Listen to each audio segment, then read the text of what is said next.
दोस्तों, जब से बांग्लादेश के अंदर तख्ता पलट हुआ है उसके बाद से भारत के खिलाफ बहुत ज्यादा नारे हो रहे हैं और एंटी इंडिया प्रोटेस्ट और एक्टिविटी बहुत ज्यादा बढ़ चुकी है बांग्लादेश के अंदर। और इन्हीं सब चीजों को रोकने के लिए भारतीय सरकार ने एक बहुत ही बड़ा और बहुत ही करारा झटका दे दिया आज के टाइम पे बांग्लादेश को। तो क्या है ये पूरा मामला, ये कंप्लीट विस्तार से बताऊंगा इस वीडियो के अंदर, तो आप एंडिंग तक देखना। बाकी अगर आपने सब्सक्राइब नहीं करा तो आप सब्सक्राइब कर लो और वीडियो को लाइक भी कर देना, क्योंकि ये आपके लिए बहुत छोटा सा काम है पर इस चीज से हमारी बहुत मदद होती है। तो दोस्तों, जब भी हम नई गाड़ी लेकर आते हैं तो उसके बाद हमें एक लिमिट के बाद उसकी सर्विस करानी पड़ती है, और अगर हम सर्विस नहीं कराएं तो वो गाड़ी बहुत ज़्यादा ख़राब होने लगती है। तो ऐसा ही आज के टाइम पे बांग्लादेश के साथ भी है कि आज के टाइम पे जब बांग्लादेश के अंदर बहुत ही ज़्यादा एंटी इंडिया प्रोटेस्ट और एंटी इंडिया एक्टिविटी चल रही है, तो भारतीय सरकार को बांग्लादेश की सरकार की तो सर्विस करनी ही थी। नहीं तो जो बांग्लादेश की अभी नई सरकार बनी है उनके मन में जो भी आता है भारत के खिलाफ वो बोल देते हैं और ये नहीं सोचते इस चीज से भारत और बांग्लादेश के रिलेशन पर क्या इफेक्ट पड़ेगा। और इन सब चीजों को रोकने के लिए भारतीय सरकार ने एक बड़ा स्टेप ले लिया है आज के टाइम पे बांग्लादेश के खिलाफ। जैसे बांग्लादेश के अंदर न्यू अंतरिम सरकार बन गई है, वो भी भारत के खिलाफ है और वो भी भारत के फेवर में कभी नहीं बोलती और लगातार एंटी इंडिया बयान ये देते रहते हैं इनकी सरकार और इनके सरकार के लोग।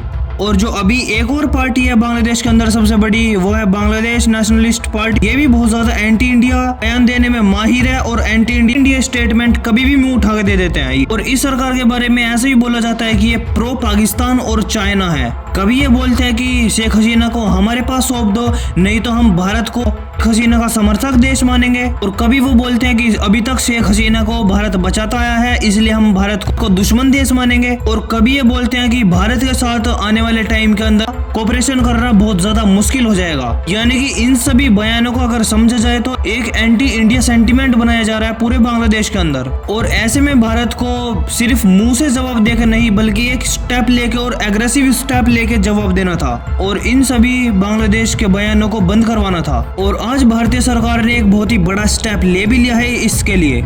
जो झारखंड के अंदर एक पावर प्लांट है जो कि बांग्लादेश को सप्लाई करता है इलेक्ट्रिसिटी, उसको एक न्यू रूल एंड रेगुलेशन दे दिए हैं। और अभी तक सिर्फ इस पावर प्लांट का ये काम था कि तुम्हें दूसरे देशों के अंदर बिजली एक्सपोर्ट करने पर, लेकिन इस पावर प्लांट के आसपास सिर्फ एक ही देश ऐसा है जिसको हम बिजली एक्सपोर्ट कर सकते हैं और वो है बांग्लादेश। और इसके लिए एक ऐसी रिस्ट्रिक्शन लगा रखी थी कि ये पावर प्लांट कभी भी भारत के अंदर बिजली को नहीं दे पाएगा। यानी कि ये जो पूरी टोटल बिजली बनाएगा वो सिर्फ एक्सपोर्ट के पर्पज से है। और आप ये बात जानकर हैरान हो जाओगे कि अगर ये कंपनी चाहती भी है कि हम भारत के अंदर ही यूज करें इस बिजली का, तो ये चाहकर भी भारत को नहीं दे पाएगी, क्योंकि भारतीय सरकार ने पॉलिसी ही कुछ ऐसी बना रखी थी। लेकिन आज से भारतीय सरकार ने पूरी ही कंप्लीट पॉलिसी चेंज कर दी है इस पावर प्लांट के लिए, जिसके तहत इस पावर प्लांट से जो बिजली बनती है वो बांग्लादेश को तो मिलेगी पर लेकिन ये बिजली भारत को भी दे सकते हैं ये पावर प्लांट। और ये बांग्लादेश के लिए एक बहुत ही बड़ा और करारा झटका है, क्योंकि आधे से ज्यादा वेस्ट बांग्लादेश के अंदर बिजली इसी पावर प्लांट से जाती है।